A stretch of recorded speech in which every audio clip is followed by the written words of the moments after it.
la excreción de productos de desecho del metabolismo. Muy bien, si queremos ver desde otra óptica lo que es la nutrición de las plantas, veamos que la nutrición empieza pues con la absorción de nutrientes inorgánicos, como agua, sales, minerales, pues que se hace a través de la raíz. La otra va a ser el transporte del agua y de sales minerales. La otra parte va a ser el intercambio de oxígeno y dióxido de carbono. Por otro lado, otra fase importante es la fase fotosintética o la transformación de nutrientes inorgánicos en nutrientes orgánicos. Asimismo, luego tenemos el transporte de agua y biomoléculas orgánicas formadas a través de los puntos donde la planta los demande a través de los diferentes conductos especializados de la planta para el transporte del agua a las biomoléculas.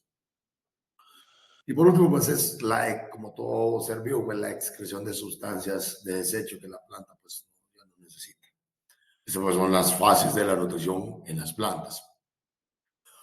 Bueno, veamos los macronutrientes y los micronutrientes en la planta. Los macros pues son los productos, no es que uno sea más importantes que otros. Tanto los macros como los micros tienen exactamente la misma importancia.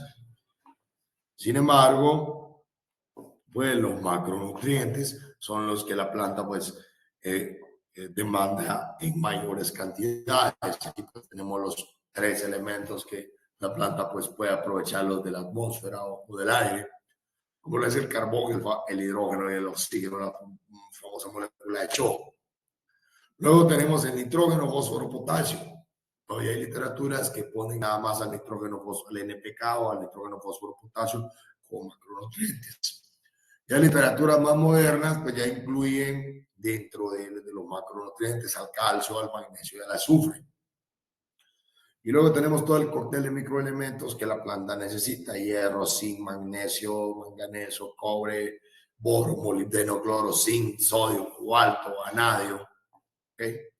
Entonces son los micronutrientes que la planta necesita. Pero en sí, los nutrientes que estamos viendo en esta diapositiva son los nutrientes pues que son esenciales para las plantas, tanto dividido en macros como en micronutrientes.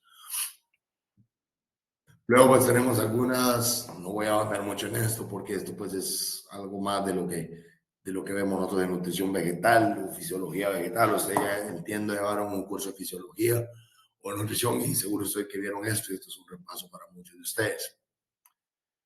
Pues hablamos de algunos elementos esenciales, por ejemplo el nitrógeno, vemos que pues es componente de todos los aminoácidos y nucleótidos. El fósforo, por ejemplo, es el componente de nucleótidos y lípidos que forman las membranas.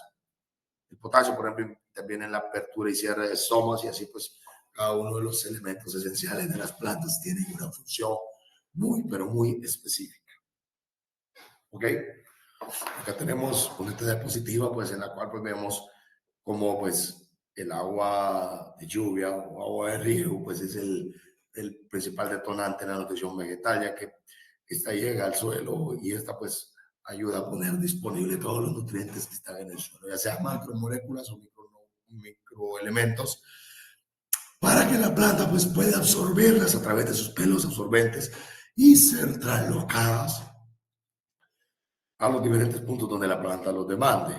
¿Ok? Al mismo tiempo vemos como el dióxido de carbono y el oxígeno son fundamentales para que se lleve el proceso de nutrición vegetal. Bueno, si estamos hablando de nutrición, no podemos pasar desapercibida la famosa ley del mínimo o la ley del Liebig. Y esta pues nos es ejemplificada para fines didácticos con esta pequeña cubeta, la cual nos dice que usted puede tener una muy buena nutrición o muy buenos niveles óptimos de todos los nutrientes en una planta. Pero si hay un solo nutriente que no tenga el nivel óptimo, es por gusto.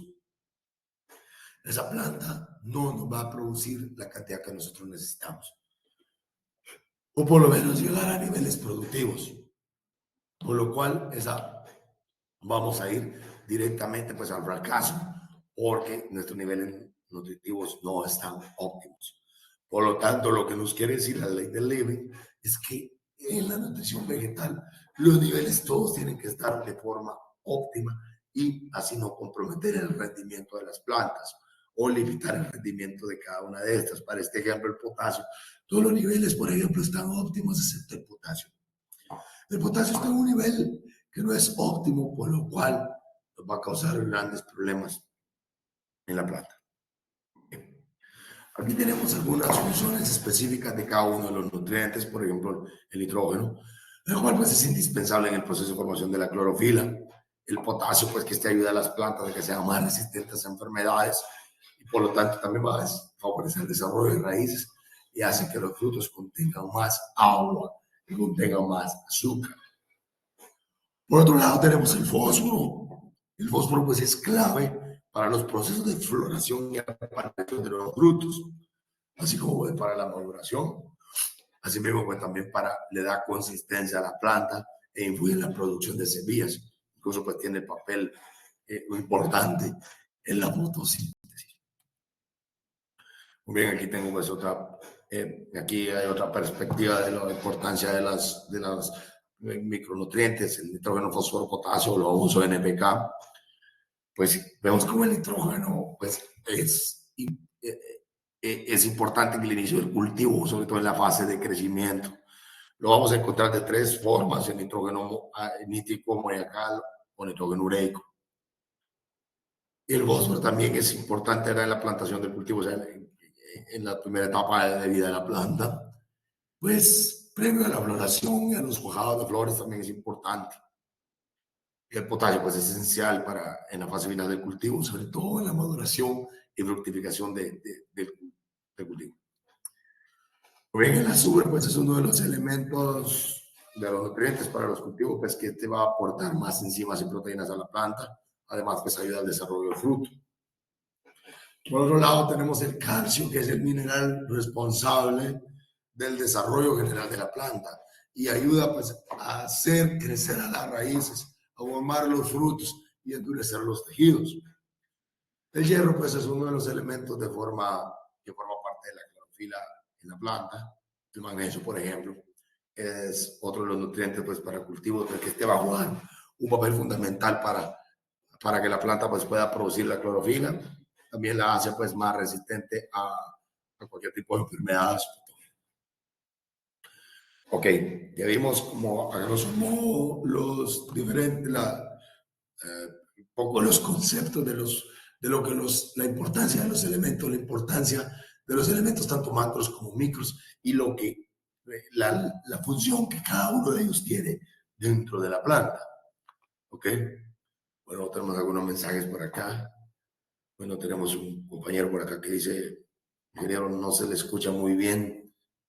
Sí, ustedes van a entrar tarde. Yo al principio expliqué que tengo problemas respiratorios y pues me está causando pues esto de que no se me entienda bien. Sin embargo, estoy dando mi mejor esfuerzo por ética, tratando de dar esta clase. Hablemos de los programas de fertilización. Hablamos de la importancia de cada uno de los elementos. Ahora hablemos de los programas de fertilización. Y por ejemplo, para establecer un programa eficiente de fertilización en un frutal, pues se deben de tener en cuenta algunas herramientas. No podemos partir de elaborar un programa de fertilización si no tenemos una herramienta como, por ejemplo, un análisis de suelo o un análisis foliar, ¿verdad? Y la información que este nos puede aportar es de vital importancia para que nosotros podamos diseñar un programa de fertilización. ¿Ok? Bueno, la primera herramienta que es indispensable previo a formar un análisis de suelo es es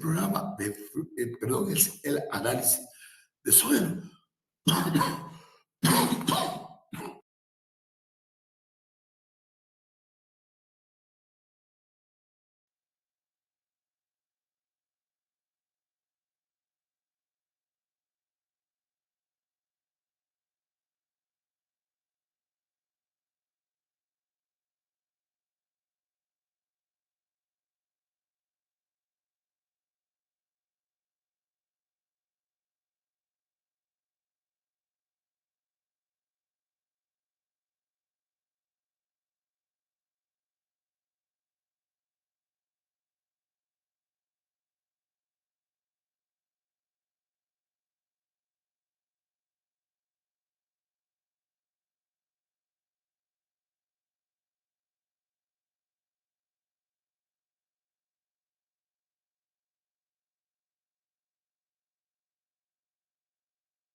Bueno, jóvenes, pido una disculpa. Tuve un ataque aquí de tos ahorita.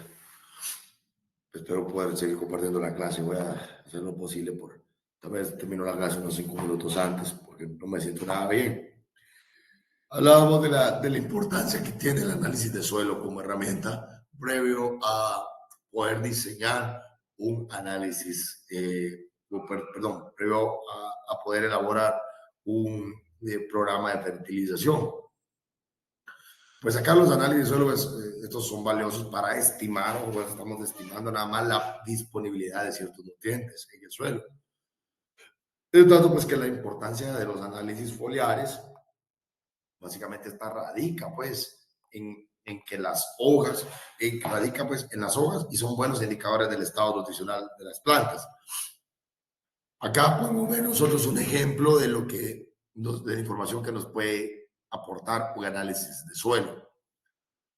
Acá afortunadamente hoy la tecnología ya está muy avanzada y nosotros podemos llegar a un laboratorio y a pedir que ese análisis de suelo nos lo haga para X o Y cultivo. Tomemos en cuenta que este es un análisis de suelo para un cultivo de aguacate, ¿ok? Y nos damos cuenta, por ejemplo, miren, veamos cada una de la información que nos arroja o que nos aporta un análisis de suelo. Primero, la textura del suelo, el punto de saturación, la capacidad de campo. Estos son factores importantes cuando estamos diseñando sistemas de riego, no solo en análisis para fines nutricionales. El punto de marchita permanente, otro factor importante para el momento de desarrollar un riego. La conductividad eléctrica y densidad aparente. Por otro lado, nos arroja o nos aporta esta información valiosa. Por ejemplo, el porcentaje de materia orgánica que este suelo tiene. Y aquí nos da por parámetros. Acá tenemos que es 1.595, lo cual nos da como un porcentaje pues medio de materia orgánica. El fósforo, pues fue extraído por el método Bray. Está también el método Olsen. No voy a ahondar mucho en esto, aunque cuando yo doy estos cursos de forma presencial, les enseño a mis estudiantes a interpretar análisis de suelo y a diseñar pues a diseñar programas de fertilización con base en análisis de suelos. Bueno, el potasio, ¿ok? Bueno, aquí nos damos cuenta que, por ejemplo, si este fuera para un cultivo de aguacate, nos daríamos cuenta que pues tiene un nivel pues muy alto de potasio, por lo cual sería gastar por gusto, ¿no? En nosotros invertir acá en una fórmula que sea alta en potasio, pues porque el potasio ya lo tenemos en el suelo. Ok, el calcio, por ejemplo, está pues alto también. Magnesio está moderadamente alto. Luego tenemos el sodio, pues, ojo con esto, es un suelo sódico. No voy a hablar mucho en esto, pero sí es un suelo sódico que tenemos que ponerle un especial énfasis. Es un suelo, pues, perdón, es un suelo, pues, también el hierro está bajo, era de esperarse porque tenemos un calcio alto y esta relación siempre, estos elementos siempre van en relación. El magnesio, por ejemplo, el manganeso, por ejemplo, estaba pues alto, el cobre pues estaba pues relativamente bajo, no pasa a niveles medios. El azufre era de esperarse que iba a estar altísimo también para un suelo esto. Y el nitrógeno pues es muy alto. Muy bien, esta pues es la información que nos puede dar pues aportar un análisis de suelo. Especial, el análisis del suelo, ojo, es la herramienta más importante, la cual nosotros podemos apoyar para el momento de diseñar un programa de fertilización. Otra herramienta importante es el análisis foliar. El análisis foliar, por ejemplo, se realiza cuando las hojas ya han completado su desarrollo, o sea, hojas ya maduras. Y si es para frutales, pues se hace principalmente en enero y febrero. La concentración de estos nutrientes en las hojas, ¿qué nos va a manifestar? ¿Qué nos va a dar un análisis? Ojo con esto, el análisis foliar no es tan preciso o nos va a dar una información tan valiosa como el análisis de suelo, pero sí nos sirve para darnos una muy buena referencia de cómo están los niveles nutricionales de nuestro cultivo. ¿Ok? Entonces, ¿qué nos van a dar? ¿Qué nos va a arrojar? ¿Qué información nos va a dar un análisis foliar? Valores óptimos de algunos nutrientes. niveles excesivos de nutrientes, niveles de suficientes nutrientes y niveles de carencia de algunos nutrientes. Ok, los valores óptimos que nos dan los análisis foliares, pues son aquellos que van a permitir maximizar una producción de calidad y mantener niveles de crecimiento vegetativo niveles adecuados. Acá, por ejemplo, perdón, jóvenes, perdón, jóvenes.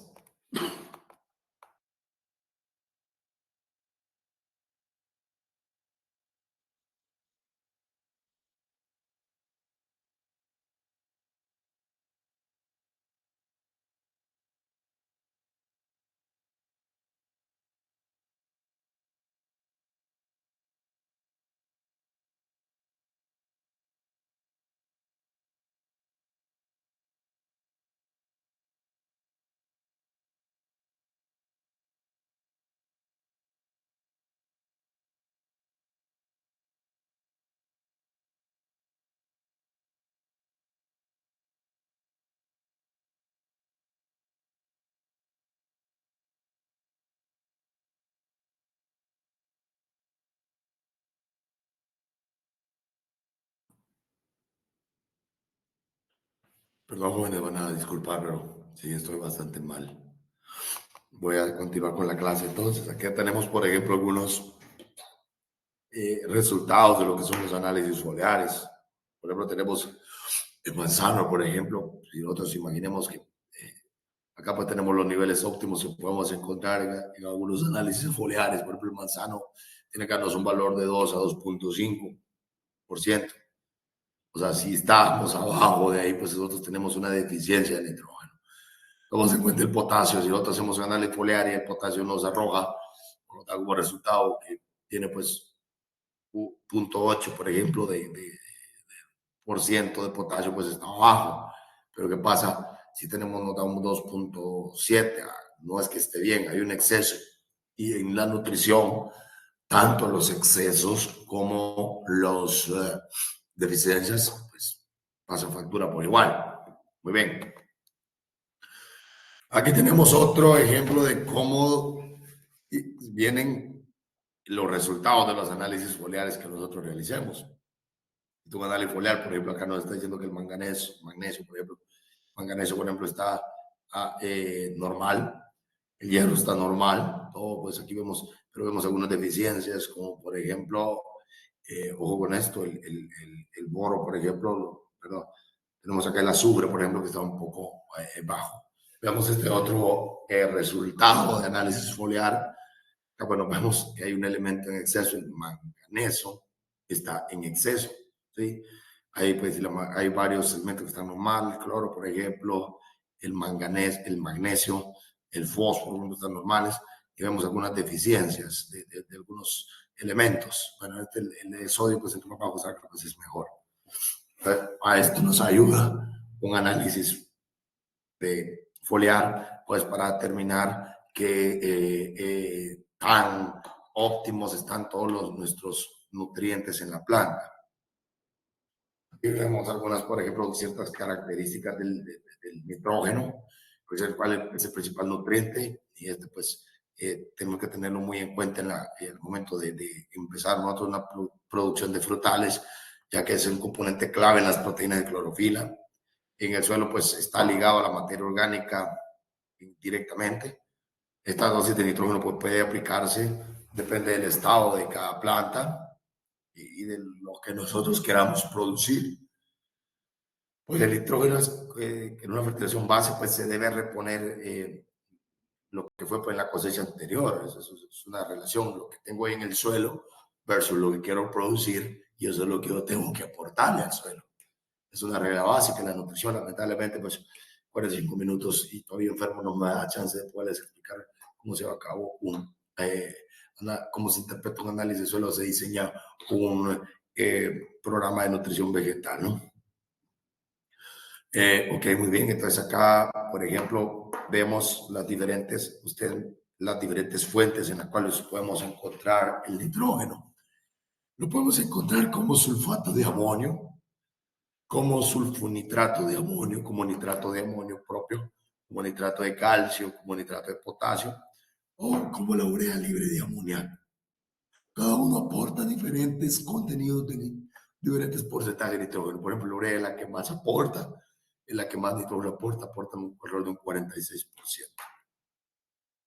Ok, entonces el nitrógeno, aquí por ejemplo tenemos, ojo con esto, quiero por favor que nos concentremos en esta gráfica, quiero explicarla bien, espero poder hacerla con claridad, que mi voz lo deje. Acá tenemos las famosas curvas de absorción. Esto es importante que usted analice las curvas de absorción de cada nutriente. Y las curvas de absorción nos dicen los momentos o las etapas fenológicas en las cuales la planta demanda más X o Y nutriente. Por ejemplo, acá tengo de las macromoléculas, nitrógeno, fósforo, potasio, calcio, magnesio. Miramos el nitrógeno, que es el que estoy explicando ahorita. Si nos damos cuenta, tenemos acá la etapa de floración, la etapa de engorde, maduración, colección. Si nos damos cuenta, en la etapa de engorde es el punto de mayor demanda de nitrógeno. Y luego va bajando conforme va alcanzando el nivel de madurez. Por ejemplo, hablemos del fósforo. El fósforo pues, tiene una demanda, sobre todo en la parte de engorde, hacia la post cosecha. El potasio, pues lógicamente su demanda se incrementa considerablemente de la parte de engorde hasta la parte de recolección y post cosecha. El calcio, por consiguiente, va a tener su mayor demanda en la fase de engorde y maduración del fruto. Y el manganeso, pues, es básicamente, pues, tiene una demanda plana a partir del engorde. ¿Ok? El potasio, por ejemplo, ¿cómo influye el potasio en los frutales? Pues nos da un incremento en el color del fruto, nos da una uniformidad y un calibre mayor en los pesos del fruto, nos incrementa la producción, y está ligado directamente a la calidad organoléptica del fruto, porque la característica organoléptica, sabor, color, olor, y pues lógicamente nos está ligado también a la vida útil del fruto.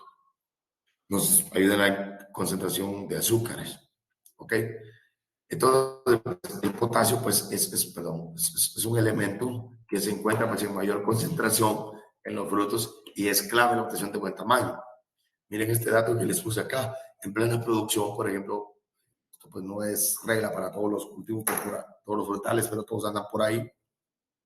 La demanda va a ser de 80 a 120 kilogramos por hectárea de potasio, imagínense.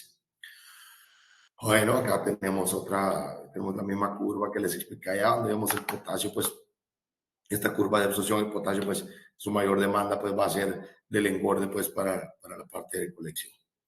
Hablemos del fósforo, pues es importante para el crecimiento de las raíces. En primer lugar, el fósforo, pues eh, no suele ser un nutriente limitante y su demanda total, pues es diferente al potasio. Un frutal solo demanda alrededor de 25 kilogramos por hectárea de fósforo. Y aquí vemos la curva de absorción, en qué momento pues el potasio es mayormente absorbido.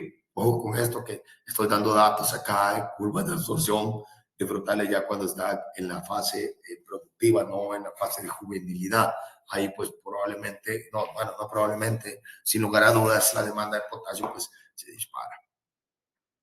Muy bien, aquí por ejemplo vemos el requerimiento de potasio y fósforo en distintas especies de frutales. Ojo con esto, que después no vaya a ir a decir, es que el docente de frutales dijo que si yo tengo un durazno, yo solo tengo que la demanda es de 122 kilogramos por hectárea de potasio y de fósforo nada más es 17. Ojo con eso, va a depender de qué tipo de suelo usted tenga y qué disponibilidad tenga este elemento pues, en su suelo, ¿no? Pero básicamente acá, si usted quiere tener, por ejemplo, si usted está trabajando con manzanas, si usted quiere tener un rendimiento de 60 toneladas de manzana por hectárea, pues la demanda mínima, la demanda de potasio va a ser de 90 kilogramos por hectárea por año y pues de 12 kilogramos por hectárea por año de fósforo. Esto es lo que la literatura nos dice, ¿no? Lo que ustedes tienen ahí pues, en su literatura.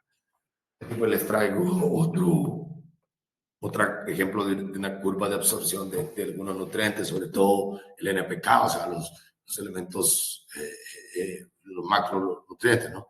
Por ejemplo, en la fase vegetativa, si nos damos cuenta, ojo con esto, Esto pues ya es en un frutal ya en producción.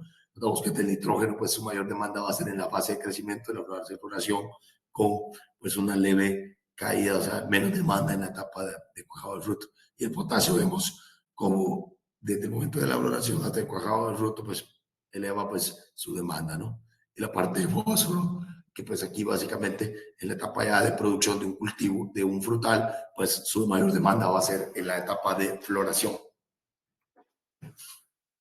Muy bien, aquí tenemos, por ejemplo, una curva de absorción en la parte de naranjas, ¿sí? Por ejemplo, veamos cada uno de los elementos, por ejemplo, el fósforo, pero el potasio, por ejemplo, que sería esta, damos cuenta, si se dan cuenta, hay mucha similitud entre esta y estas curvas que les estoy dando, porque acá, por ejemplo, es directamente en cítricos, y vemos cómo la demanda de potasio va a ser mucho más alta en la fase de crecimiento del fruto hacia la etapa de madurez, empezando a descender levemente la parte de post cosecha. Luego pues tenemos la parte de magnesio, por ejemplo, acá tenemos magnesio como es que dice, en la parte de crecimiento del fruto es donde más la necesitamos, ¿ok?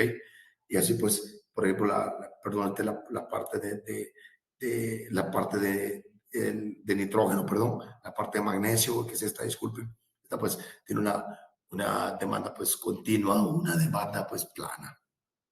Muy bien, acá nosotros podemos ver los principales elementos en qué etapas fenológicas de la planta son mayormente demandados. Ok, hablemos de los micronutrientes. Son elementos pues, que se requieren en menores cantidades por cultivos, pero esto no significa que son menos importantes, según lo que vimos al principio. Por esta razón, pues para nutrir las plantas, los micronutrientes se recomiendan aplicaciones de foliares. La mayoría de una deficiencia de micronutrientes se corrige pues, con aplicaciones foliares. Entonces veamos la importancia que tiene para las plantas algunos micronutrientes. El boro, por ejemplo, ayuda el metabolismo de las azúcares. El cobre, participa directamente en la fotosíntesis y da resistencia a enfermedades. Ayuda al proceso de lignificación en la planta. El hierro, por ejemplo, nos ayuda en la síntesis de la clorofila y la activación de las enzimas. Acá, por ejemplo, hay otra parte importante, ver qué micronutrientes son inmóviles y otros son móviles y unos son relativamente móviles en la planta. Hierro, boro, manganeso, van a ser inmóviles. Los relativamente móviles, el cobre, zinc, molibdeno, níquel y cloro, pues son directamente, si son móviles dentro de la planta. El zinc, por ejemplo, pues este va a intervenir en el proceso de formación de hormonas que afectan el incremento de las plantas, por ende va a incidir directamente en las hormonas que participan directamente en la floración, en la fructificación o en la elongación de las plantas. El zinc, por otro lado, pues participa en la formación de proteínas. Si existe pues una deficiencia de zinc, las plantas no pueden aprovechar el nitrógeno ni el fósforo, por lo tanto, si hay una deficiencia de zinc, la planta también nos va a manifestar deficiencias de fósforo y deficiencia de nitrógeno. Por otro lado, pues el zinc también favorece a un mejor tamaño de frutos. El boro es un elemento importantísimo en la parte de frutales, ya que mejora la calidad de la flor y fomenta el crecimiento del tubo polínico. Esto pues logra así incrementar el cuajado de los frutos. Por este motivo, pues es crítico el boro en la floración y es necesario pues una alta concentración para, sobre todo en un periodo corto de tiempo, que es cuando la parte de prefloración y floración, el frutal, ¿no? ¿Cuáles funciones del boro en las plantas? Pues ayuda al cuajado de semillas, mejora la vida en aquel, mayor rendimiento en fruto, ayuda al desarrollo de las raíces laterales, la formación de pelos absorbentes, fijación de nitrógeno, absorción de otros tipos de iones, en la producción floral, la formación de anteras en la flor, en la parte de polinización, en la parte de crecimiento pues, del tubo polínico. Acá pues tenemos, les dejo por ejemplo algunos síntomas que muestran la deficiencia de algunos microelementos. Por ejemplo, el zinc, una reducción del crecimiento de la planta. Por ejemplo, el manganeso, una clorosis intervenal, o sea, en la pena de la hoja jóvenes. El boro, por ejemplo, causa un enchinamiento de los ápices chiquiticos y pues reduce la fecundación de las semillas y granos en los frutos. Acá, por ejemplo, tenemos una deficiencia de hierro en un frutal. Podemos ver aquí enmarcada, les decía, pues acá, pues podemos más bien marcar la pena, ¿no? Aquí, por ejemplo, les tengo un chivo, un tips acá, por ejemplo, donde se manifiestan las deficiencias de los micronutrientes o macronutrientes, por ejemplo, el potasio. Vamos a encontrar una necrosis, como que fuera enfermedad fungosa, pero ahora es una necrosis por deficiencia de potasio. Una coloración de rojas en las hojas viejas también cuando tenemos una deficiencia de fósforo. Pues una clorosis completa en el caso de una deficiencia de nitrógeno. El magnesio, por ejemplo, vamos a ver esta clorosis en las nervaduras de las hojas, muy parecida a la parte del hierro. Y en las hojas más jóvenes, pues vemos la deficiencia de magnesio, la deficiencia de hierro, que es esta que vemos acá. La diferencia de esta con el magnesio es que el magnesio lo vamos a encontrar en las hojas viejas y el hierro pues lo vamos a encontrar en las hojas jóvenes. El azufre pues es una clorosis también en las hojas jóvenes y el boro pues lo vamos a encontrar sobre todo en los brotes más tiernos. Acá tenemos una deficiencia de magnesio, una deficiencia de nitrógeno, una deficiencia de calcio. Vamos a ver este tipo de podredumbres, vulgarmente se le conoce en algunos cultivos como el culo negro, vulgarmente así se le llama, pero en realidad es una deficiencia de calcio que viene a terminar con una enfermedad fungosa, pero lo que ocasionó esto es una deficiencia directamente de calcio. Muy bien, ¿dónde se manifiestan las deficiencias? Acá vemos en las hojas viejas, se van a encontrar las deficiencias de los nutrientes, pues, del nitrógeno, fósforo, potasio y magnesio. Y en las hojas jóvenes, boro, calcio, manganeso, molibdeno, zinc, cobre y zinc. ¿Ya? Dice que los nutrientes inmóviles, los síntomas se presentan pues en las hojas jóvenes. Todos los nutrientes que son inmóviles, las deficiencias siempre se van a mostrar en las hojas jóvenes. Y los nutrientes que son móviles pues van a ser mostrados acá en las hojas viejas. Muy bien, veamos algunas formas de aplicación de fertilizantes en frutales. La primera forma de aplicación de los fertilizantes en frutales es al suelo. Esta pues principalmente se da para cuando estamos aportando los macronutrientes, nitrógeno, fósforo y potasio. Y en la parte foliar, cuando aportamos microelementos y nitrógeno. Y en el fertirriego, pues aquí podemos aportar tanto macro como micronutrientes. Veamos algunas ventajas de la fertilización foliar. Pues está activa el metabolismo vegetal, corrige rápidamente desbalances nutricionales y aporta nutrientes en condiciones de estrés. Algunas limitantes que tiene la fertilización foliar, pues no reemplaza las aplicaciones de macronutrientes al suelo y pues tiene un riesgo alto de fitotoxicidad. El fertirriego pues tiene algunas ventajas, como por ejemplo pues una rápida respuesta al cultivo, reducción del costo, eficiencia en la aplicación. Desventajas es que tenemos un mayor costo de fertilizantes. El riego por goteo pues puede llegar a causarnos acidificación en el suelo y el riego por aspersión pues nos da un mayor número de rosas interfilares. Bueno, esto es otro más de lo mismo. Pues esto pues llegó al final de mi clase. Gracias a Dios pude lograrla. Aunque sea compartir un poco con ustedes. Les pido una disculpa nuevamente, pero como les digo, soy humano y también tengo derecho a enfermar. Tomo estos minutos acá a la orden para poderles apoyar en cualquier duda o cualquier apoyo que necesite. Saludos, les deseo un feliz domingo.